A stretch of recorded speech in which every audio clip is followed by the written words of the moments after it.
C'est avec ce partenariat qui devrait être annoncé d'ici peu ce matin entre ODDO BHF et Commerzbank. Il concerne les activités de courtage alors que les banques traditionnelles se retirent peu à peu de cette activité. ODDO BHF devrait intégrer les activités de broker de la banque germanique. Après Natixis en 2017, ODDO avait intégré aussi les activités courtage de ABN AMRO, le néerlandais, et puis de BBVA. ODDO BHF réalise les augmentations de capital et les introductions en bourse en étant présent auprès de 650 investisseurs institutionnels. Cette coopération ferait de ODDO BHF un concurrent frontal de Berenberg en Allemagne, mais aussi d'autres concurrents comme Kepler ou Exane. Le géant américain de la vente Amazon va ouvrir une plateforme logistique près de Belfort en employant 310 personnes, dont 80 directement recrutées pour gérer le site.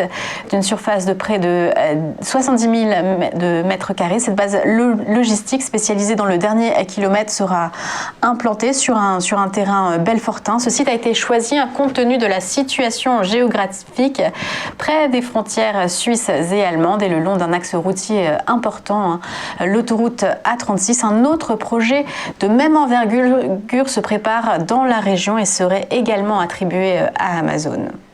Et enfin, la publication d'Alstom ce matin qui vient de livrer ses résultats annuels. Alstom qui a intégré le Canadien Bombardier Transport dans ses comptes le 29 janvier et qui a donc compté pour 2 mois dans l'exercice. Déception sur la rentabilité en raison de l'intégration de Bombardier. Le résultat net baisse d'un tiers à 301 millions d'euros et le chiffre d'affaires en données comparables ressort en baisse de moins de 3%.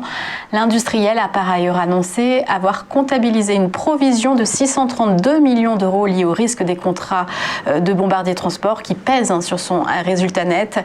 Mais la bonne nouvelle pour les actionnaires, c'est le retour du dividende, 0,25 € par action. Et les synergies de rapprochement avec Bombardier Transport sont toujours estimées à 400 millions d'euros. Du côté des marchés financiers, c'était une journée stable hier sur le CAC 40 qui a fini inchangé à 6 385 points. Recul en revanche du côté de Wall Street, moins 1% pour le S&P, moins 2,5% pour le Nasdaq quand même à 13 401 points. C'est sévère et seul le Dow Jones finissait quasiment inchangé à moins 0,1%.